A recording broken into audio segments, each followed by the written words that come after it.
Assalaamu calaykum waraxmatullaahi wabarakaatuh. Daawadayaal meel kasta naga daawanaysaan iyo si walba aad noo daawanaysaan ku soo dhawaada warka Samareeb TV. Qodobada warka Samareeb TV ugu door koran ayaa waxaa ka mid ah musharaxiinta mucaaradka qaarkood oo maanta ku wajahan magaalada Garowe. Xukuumadda Soomaaliya oo beenisay hadalkii ka soo yeeray Khayre, kooxo hubeysan oo dilka geystay magaalada Muqdisho. Dowladda Federaalka Soomaaliya oo bogaadisay howlgallada ka socda Galmudug. Xiisada dagaal ee xuduudda Soomaaliya iyo Kenya oo abuurtay walaac hor leh. Erdogan oo ka carooday go'aan ay dhawaan gaartay maxkamadda sare oo ku taala qaaradda Yurub. Daawada hadda nagu cusub tahay nagu soo biiro subscribe saar gambaleelkana furo si aad u heshid wararkii ugu dambeeyay halka aynu soo dhigno. Waa maalinimo Sabti ah, taariikhdu ay ku beegan tahay 26 December 2020. Kun soo dhawaada qodobadaas oo faahfaahsan. Ayna ku bilownay qarax weyn ayaa ruuxay wado inteeda badan marneed oo ku taala bartamaha magaalada Nashville ee gobolka Tennessee ee dalka Mareykanka, kaasi oo waxyeeliyay dhismooyin isla markaana dhaawacay 3 qof. Mas'uuliyiinta ayaa sheegay inay rumaysan yihiin in qaraxan uu ahaa ku talagal, waxaana hadda baaritaanka kiiskan hogaaminaya FBI-da Mareykanka. Afhayeenka booliiska Nashville Don Aaron ayaa sheegay in booliiska loogu yeeray toogasho la sheegay inay aaga ka dhacisay qiyaastii 6 aroornimo, ase yeeshee ma jirin wax astaamo ah oo muujinaya toogashada dhacday.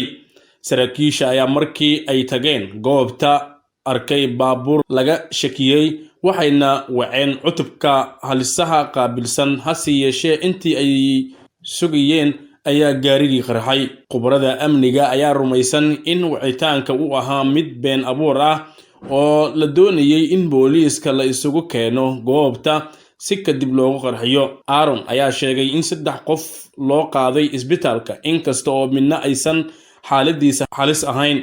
Waxa uu intaasi ku daray in sidoo kale dhowr qof loo kaxeeyay xarunta booliiska si su'aalo loo weydiiyo, balse ma bixin faahfaahin. Kiiska ayaa waxaa la wareegay FBI-da maadaama ay tahay hay'adda federaalka ee qaabilsan ficilada qaraxyada iyo argagixisada. Goobta qarax uu ka dhacay ayaa waxaa ka muuqda burbur xoogan, waxaana nasiib wanaag lagu tilmaamay in 3 qof oo keliya uu dhaawac fudud ka soo gaaray qaraxa sidaa u weynaa. Qof deris la goobta qaraxa uu ka dhacay ayaa sheegay inuu maqlay wax u eg bam aad u weyn oo ay la noqotay in dunida dhamaatay. Kiiskan ayaa weli wararkiisa isu soo tarayaan. Magaalada Garowe ee xarunta gobolka Nugaal waxaa saacadaha soo socda ku sii jeeda qaar ka mid ah xubnaha musharaxiinta mucaaradka, iyadoo haatan qabanqaabo xoogan iyo diyaar garow laga dareemayo magaaladaasi. Musharaxiinta tegaya Garowe ayaa waxaa horkacaya siyaasiga caanka ah ee Daahir Maxamuud Geele oo xilal kala duwan ka soo qabtay dalka. Ammaanka ayaa sidoo kale aad loo adkeeyay, iyadoo ciidamo dheeraad ah la dhigay wadooyinka qaar ee caasimadda dowlad goboleedka Puntland. Wararka ayaa sheegaya in ujeedka socdaalka musharaxiinta uu yahay ka qaybgalka shir weyn la sheegay in magaaladaasi ugu furmayo mudowga murashaxiinta iyo madaxda dowlad goboleedyada dalka, kaasi oo looga hadlayo doorashooyinka dalka. Sidoo kale xubnaha musharaxiinta mucaaradka ee Garowe tegaya ayaa kulamo iyo dhaqdhaqaaq siyaasadeed oo ku aadan ololahooda ka bilaabaya halkaasi. Daahir Maxamuud Geele oo faahfaahin ka bixinayay socdaalkiisa ayaa yiri, waxaan ku wajahannahay magaalada Garowe muddada aan joogo. Waxaa la kulmi doonaa qaybaha kala duwan ee bulshada, waxaana ka qaybgeli doonaa dood cilmiyeedyo iyo barnaamijyo kale oo aan aragtidayda siyaasadeed ku soo bandhigayo. Waxaa iga go'an intii suuragal ah in aan qof walba oo Soomaaliya rugtiisa ka gaaro. Xaaladda siyaasadeed ee dalka ayaa weli ah mid aad u cakiran, waxaana meel fog kala jooga mucaaradka iyo dowladda oo isku haya hanaanka doorashooyinka dalka. Wasiirkii maaliyadda xukuumadda federaalka Soomaaliya Mudane Cabdiraxmaan Ducaale Bayle oo la hadlayay warbaahinta ayaa xusay in wasiiradiisa iyo hay'adaha kale ee dawliga ah ee u xilsaaran ilaalinta hantida dowladda ay ka shaqeynayaan in aan si qaldan looga adeegsan doorashada soo socota ee dhacaysa dhamaadka sanadkan 2020 iyo kan xiga ee 2021 oo jimcaha soo socda noo bilaabanaya. Bayle ayaa sheegay in qarashka ku baxaya doorashada dhamaystirkeeda ay ka wada shaqeynayaan beesha caalamka iyo dowladda 27 bishan si loo diyaariyo lacagta doorashada oo lagu qiimeeyay ilaa $40 milyan, isla markaana dowladdu bixinayso 10% oo u dhiganta $4 milyan, taasi oo lagu cadeeyay miisaaniyadda 2021. Lacagtaas ayaa loo qoondeeyay in lagu fuliyo howlaha baaxadda leh ee doorashada sida safarada guddiyada doorashada heer federaal iyo heer dowlad goboleed, goobaha ay degayaan, xafiisyada shaqada, tababarada ergada iyo gunooyinka howlwadeenada. Ma jiri doonto lacag aan intaas ahayn in loo isticmaalo doorashada, mana dhici karto. Wasiirku xitaa khasnada dowladda lacag kama saari karo, hanaanka maaliyadeed baa diidaya, ayuu yiri wasiir Bayle. Ugu dambeyn, wasiirka maaliyadda Soomaaliya ayaa beeniyay hadal dhowaan ka soo yeeray ra'iisul wasaarihii hore ee Soomaaliya Xasan Cali Khayre, wuxuuna tilmaamay in aanu jirin dowlad ama hay'ad caalami ah oo Soomaaliya ka joojisay lacag ay siin jirtay sabab la xiriirta doorashada dalka. waxaana uu xusay in xiriirka wada shaqeyneed ee Soomaaliya la leedahay bangiyada caalamiga ah iyo hay'adaha kale ee uu wanaagsan yahay. Warar kala duwan ayaa ka soo baxaya dil xalay dabley hubeysan ka geysteen qaybo ka mid ah degmada Wadajir ee gobolka Banaadir. Dilka oo loo geystay wiil dhalinyaro ah ayaa ka dhacay xaafadan Steexo oo ka tirsan degmadaasi. Wararka ayaa sheegaya in ragga dilka geystay oo burcad ahaa ay doonayeen inay mobile ka dhacaan marxuumka, balse uu ka biidiiday iyaga oo kadib rasaasiyay. Marxuumka ayaa waxaa lagu magacaabi jiray Cabdigeni sida warbaahintu u sheegeen ilo deegaanka ah. Sidoo kale waxaa goobta gaaray ciidamo ka tirsan kuwa ammaanka Soomaaliya oo howlgallo kooban ka sameeyay halkaasi. Muddooyinkii la soo dhaafay ayaa waxaa magaalada Muqdisho ku soo badanayay falalka dhaca ee xilliyada habeenkii loo geysto dadka shacabka ah. Jenaraal Maxamed Taalil Biixi oo ah taliyaha ciidamada dhulka ee xoogga dalka ayaa si adag uga hadlay dagaalka ka dhanka ah Al-Shabaab ee ka socda deegaanada Galmudug. Taliyaha ciidamada dhulka oo booqasho ku jooga Dhuusamareeb ayaa marka hore bogaadiyay howlgallada ay ciidamada huwanta ka wadaan Galmudug iyo Galgaduud. Sidoo kale waxa uu intaasi ku daray inay ka go'an tahay sidii looga adkaan lahaa dagaalyahanada Al-Shabaab weli ku xoogan koonfurta iyo bartamaha Soomaaliya.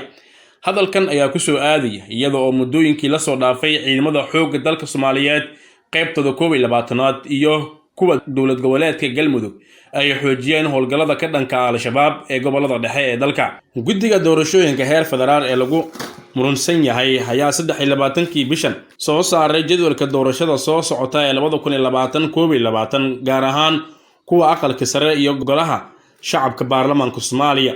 Guddiga ayaa shaaciyay in diiwaangelinta musharaxiinta doorashada aqalka sare ay bilaabanayso 26 bishan December, iyaga oo fursad 6 cisho siiyay sidii ay madaxda maamulada dalka ka soo saari lahaayeen liiska musharaxiinta, taasi oo ku eg isla 29 bishan.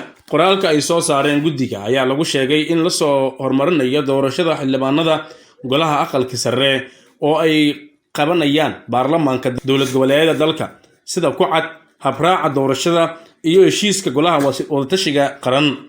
Sidoo kale waxa ay sheegeen guddiga in 30 bishan December ilaa 6 Janaayo ee sanadka cusub ee 2021 ay ku soo dhameystiri doonaan doorashada kuraasta golaha aqalka sare. Arrintan ayaa imaanaysa xilli uu meel sare marayo khilaafka ka dhashay doorashada ee u dhaxeeya dowladda federaalka iyo musharaxiinta mucaaradka oo iyagu gebi ahaanba qaadacay guddiga maanta ku dhawaaqay jadwalka doorashada, waxayna ugu sii daraysaa xiisadda ka dhalatay doorashada dalka. Dowladda federaalka Soomaaliya ayaa dhawaan ciidamo fara badan u dirtay magaalada xadka ku taalla ee Beled Xaabo, iyadoo ciidamo ka socda Jubbaland oo xiriir wanaagsan u kala dhaxeeyo Kenya ay ku sugan yihiin magaalada u dhow Kenya ee Mandera. Xiisadda diblomaasiyadeed ee ka dhaxaloosan Kenya iyo Soomaaliya ayaa walaac loogu muujinayaa inay gacan ka hadal isku bedesho kadib markii ay dowladda federaalka ku eedeysay Kenya inay xadka ka abaabuliso jabhad hubeysan. Senator Maxamed Macalin Maxamuud oo matala ismaamulka Mandera ayaa waxa uu sheegay in dadkiisu aysan marnaba u dulqaadan karin xiisadda xun ee ka dhalatay xiriirka go'aya ee Kenya iyo Soomaaliya. Senatorka ayaa sheegay in welwelka ugu weyn ee haysta dadka uu ku metelo kursiga uu yahay abaabulka socda iyo xiisadda labada dal oo ka sii dartay, taasi oo uu ku tilmaamay mas'uuliyad darro la sameynayo. Sidoo kale waxa uu sheegay in boqolaal ka mid ah dagaalyahanada xulafada la ah wasiirka arrimaha amniga ee dowlad goboleedka Jubbaland Cabdirashiid Xasan Cabdulla Janan ay ku sugan yihiin magaalada Mandera muddo bilo ah. Waxa kale uu ciidamada Janan ku eedeeyay inay weerar ku qaadeen deegaano xadka ah halkaas oo ay ku dileen tabaneeyo sida uu sheegay.